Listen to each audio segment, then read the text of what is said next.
ಯಾವ ವರ್ಷದಲ್ಲಿ ಚುನಾವಣೆಯಲ್ಲಿ ಭಾಗವಹಿಸಿದ್ದಾರೆ? 2010.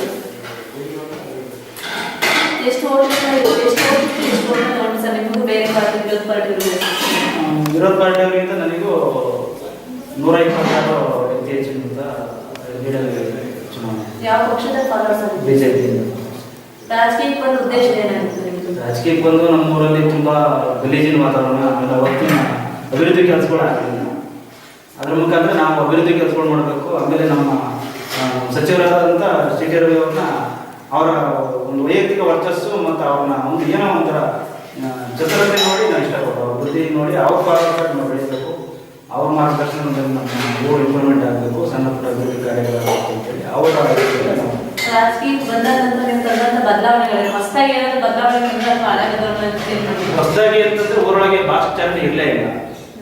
ಗಲೀಜು ಹೊರಗಡೆ ಹೋಗ್ತಿದೆ ಊರಿಂದ. ಭಾಷಾಚರಣೆ ಪೂರ್ತಿ ಕಂಟಿನ್ಯೂಸ್ ಎಲ್ಲ ಆಮೇಲೆ NRG ಯೋಜನೆ ಒಳ್ಳೆ ಕಾರ್ಯಕ್ರಮ ಮಾಡ್ಕೊಂಡು ಚೆನ್ನಾಗಿ ಊರಿನ ಜನಗಳು ಒಳ್ಳೆ ಅಭಿವೃದ್ಧಿಗೆ ತುಂಬಾ ಹೆಲ್ಪ್ ಮಾಡಿದ್ರು. ಆಮೇಲೆ ಒಳ್ಳೆ ಊರಿನ ಸ್ವಚ್ಛತೆ ಬಗ್ಗೆ ನಿಮ್ಮ ಅಭಿಪ್ರಾಯ ಏನು?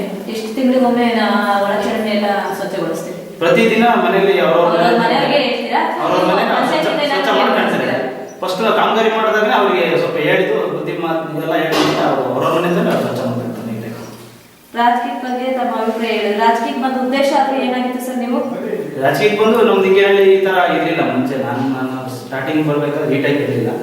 ಏನಾಗಿದ್ರೆ ಒಂದು ಬದಲಾವಣೆ ತರಬೇಕು, ನನ್ನ ಅವಧಿ ಮುಗಿಯೋವಧಿ ನಾನೊಂದು ಒಳ್ಳೆದನ್ನು ಕಾಣಬೇಕು ಅನ್ನೋ ದೃಷ್ಟಿಯಿಂದ ಮಾಡಿದೆ.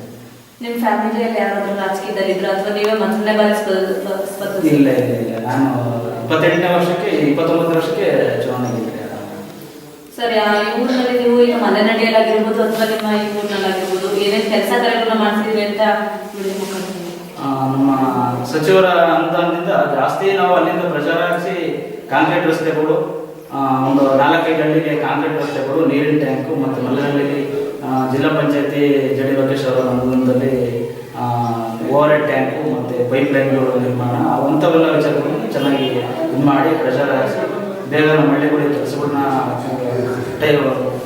ಕಾಲಾವಕಾಶ ತಕ್ಕಂತೆ ಬೇಗ ಆಗಲಿ ಅಂತೇಳಿ ಒಳ್ಳೆ ಕೆಲಸಗಳನ್ನ ತುರ್ತಾಗಿ ನನ್ನ ಅವರಿಗೆ ಸ್ವಲ್ಪ ಬೇಗ ರಾಜಕೀಯಕ್ಕೆ ವಿದ್ಯಾರ್ಹತೆ ಬೇಕಾ ಅಥವಾ ಬೇಡ? ಎಷ್ಟಿರ್ಬೇಕು ಅಂದಾಜು? ವಿದ್ಯಾರ್ಹತೆ ಹಳ್ಳಿ ವಾತಾವರಣಕ್ಕೆ ಲೆಕ್ಕ ಹಾಕಿದ್ರೆ ಮಿನಿಮಮ್ 7ನೇ ಕ್ಲಾಸ್ ಪಾಸ್ ಆಗಿದ್ದು ತುಂಬ ಒಳ್ಳೆಯದು. ಈಗ ನಿಮ್ಗೆ ಗ್ರಾಮ ಪಂಚಾಯತಿಯಿಂದ ಬಂದಾದ್ರೂ ಇಂಟರ್ನೆಟ್ ಅಲ್ಲೇ ಗೊತ್ತಾಗ್ತಿರೋದು. ಬಟ್ ಒಂದು ತಿಳ್ಕೊಳ್ಳೋ ವ್ಯವಸ್ಥೆ ಅಂದ್ರೆ ಇರಬೇಕು. 7th ಆದ್ರೆ ಇರ್ಬೇಕಂತೀವಿ. ಮಿನಿಮಮ್ 7ನೇ ಕ್ಲಾಸ್ ಬೇಕು. ಹೇಗೆ ಅಂದ್ರೆ ಓದಿರೋದಿಲ್ಲ. ಇವತ್ತಿನ ಎಜುಕೇಶನ್ ಲೆಕ್ಕ ಹಾಕಿದ್ರೆ ಓದಿದ್ದಾರೆ. ಇವತ್ತಿನ ಎಜುಕೇಶನ್ ಓದಿದಾರಲ್ವಾ? ಇವತ್ತಿನ ಎಜುಕೇಶನ್ ರಾಜಕೀಯ ಬರೋಕ್ಕೆ ಎಷ್ಟು ಓದಿರ್ಬೇಕು? 7th ಇರ್ಬೇಕಂದ್ರೆ ಓದಿದ ಮಾತ್ರಕ್ಕೆ ತಿಳುವಳಿಕೆ ಬರೋಲ್ಲ. ರಾಜಕಾರಣ ತಿಳುವಳಿಕೆ ಇನ್ನೊಬ್ಬರಿಗೆ ಉಪಕಾರ ಮಾಡ್ತೀವಿ, ಅವ್ರಿಗೆ ಏನಾದ್ರು ನಮ್ಮಿಂದ ಹೆಲ್ಪ್ ಆಗುತ್ತೆ ನಮ್ಮ ಮನಸ್ಸು. ಓದಿದ ಮಾತ್ರ ಬರೋಲ್ಲ. ಅಲ್ಲ, ಓದಿದ ಮಾತ್ರ ಬರಲ್ಲ. ಬಟ್ ನಾನೇ ಹೇಳ್ತೀನಿ, ಬಟ್ ಈಗ ಬಂದಿರೋಂಥ ಅನುದಾನ ಅವರಿಗೆ ನೋಡಿ ತಿಳ್ಕೊಳ್ಳೋಷ್ಟು ಲೆವೆಲ್ಗೆ ಎಷ್ಟು ಎಜುಕೇಶನ್ ಇರಬೇಕು? ಎಜುಕೇಶನ್ ಮಿನಿಮಮ್ 7ನೇ ಕ್ಲಾಸ್ ಇಂದ ಗ್ರಾಮ ಪಂಚಾಯತಿ ಅಂತಂದ್ರೆ ಸಾಕು.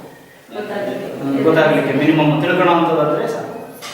ಹೇಳಿ ಸರ್, ಈಗ ನೀವು ಪೈಪ್ ಲೈನ್ ಎಷ್ಟು ಲಕ್ಷ ಮಾಡಿಸಿದ್ರೆ ಕೆರೆಗಳು? ಒಂದು 25-30 ಲಕ್ಷ ರೂಪಾಯಿ ಪೈಪ್ ಲೈನ್ ವ್ಯವಸ್ಥೆ ಮಾಡಿದ್ವಿ. ಕೆರೆ ಮಂಜೂರಾತಿ ಹಂತದಲ್ಲಿದೆ, ಕೆರೆನೂ ಕೆಲಸ ಆಗುತ್ತೆ. ಹಿಂಗೇನಲ್ಲಿ ಕಾಂಕ್ರೀಟ್ ರಸ್ತೆ ಇದೆ, ಅದು ಈಗ ಮಂಜೂರಾಗಿದೆ. 4-5 ದಿನದಲ್ಲಿ ಟೆಂಡರ್ ಅಂತ ವಿಧವಾ ವೇತನ ಒಂದು 8 ಜನಕ್ಕೆ ವಿಧವಾ ವೇತನ ಮಾಡಿದ್ವಿ. ಅಂಗವಿಕಲರ ವೇತನ ಒಂದು 4 ಮಾಡಿದ್ವಿ. ವೃದ್ಧಾಪ್ಯ ವೇತನನು ಯಾರೇ ಬರಲಿ ಅದಕ್ಕೆ ಅಂತ ಸಪೋರ್ಟ್ ಮಾಡಿ ಜೊತೆಲಿ ಹೋಗಿ ಮಾಡಿಸ್ಕೊಡ್ತೀವಿ. ಸಂಘ ಸಂಸ್ಥೆ ಅಂತ ಡೈಲಿ ಪ್ರತಿನಿತ್ಯ ಡೈಲಿ ಹಾಲಾಗ್ತೀವಿ. ಅವ್ರಲ್ಲಿ ಮೆಂಬರ್ಶಿಪ್ ಆಗಿದೆ, ಸದಸ್ಯರಿಗೆ. ಮುಂದೆ ನೀವು ರಾಜಕೀಯಕ್ಕೆ ಇನ್ನೂ ಉನ್ನತ ಸ್ಥಾನದಲ್ಲಿ ಇನ್ನು ಒಳ್ಳೆ ಕೆಲಸವನ್ನ ಮಾಡಿಕೊಡ್ಬೇಕಂತ ಅನ್ಕೊಂಡಿದ್ದೀರಿ ಜನಗಳಿಗೆ? ಅನ್ಕೊಂಡಿದ್ದೀವಿ. ಇದುವರೆಗೂ ಒಳ್ಳೆ ಕೆಲಸಗಳನ್ನ ಮಾಡಿದ್ದೀವಿ. ಸ್ವಲ್ಪ ಸಾಧಾರಣ ಮಟ್ಟಿಗೆ ಎಲ್ಲ ನಾವು ನಮ್ಮ ಸಚಿವರ ಇದನ್ನ ನಂತರನೇ ಅವ್ರನ್ನ ಹಾಕಿದ್ದ ದಾರಿಯಲ್ಲೇ ನಾವು ನಡೆದಿರೋದು. ಸಚಿವರಾಗಿ ಮಾಡಿದ್ದಾರೆ ನಿಮಗೆ? ನಮಗೆ ನಮ್ಮ ವೈಯಕ್ತಿಕವಾಗಿ ಉಪಕಾರನೂ ಆಗಿದೆ, ಮತ್ತೆ ನಮ್ಮ ಹಳ್ಳಿ ಜನಗಳಿಗೂ ಅವರಿಂದ ಒಳ್ಳೆ ಅಭಿವೃದ್ಧಿ ಕಾರ್ಯಗಳು ಆಗಿದೆ. ಕಷ್ಟ ಸುಖಕ್ಕೆ ಎಲ್ಲರಿಗೂ ಭಾಗಿಯಾಗಿದೆ. ಸ್ವಚ್ಛತೆ ನೀವು ಅದೇ ಸರ್, ಈಗ 3 ತಿಂಗಳು ಅವರವ್ರ ಮನೆಯವರಿಗೆ 3 ತಿಂಗಳಿಗೊಮ್ಮೆ ಈ ತರ ಏನು ಸ್ವಚ್ಛ ಮಾಡೋ ವ್ಯವಸ್ಥೆ ಅನ್ಕೊಂಡಿಲ್ಲ. ನಿಮ್ಮ 3 ಮನೆಯವ್ರಿಗೆ ಮನೆಯವರಿಗೆ ಹೇಳ್ಬಿಟ್ಟು ಅವರವರ ಸ್ವಚ್ಛತೆ ಸ್ವಚ್ಛತೆ. ಓಕೆ ಸರ್, ನಮಗೋಸ್ಕರ ಈಗ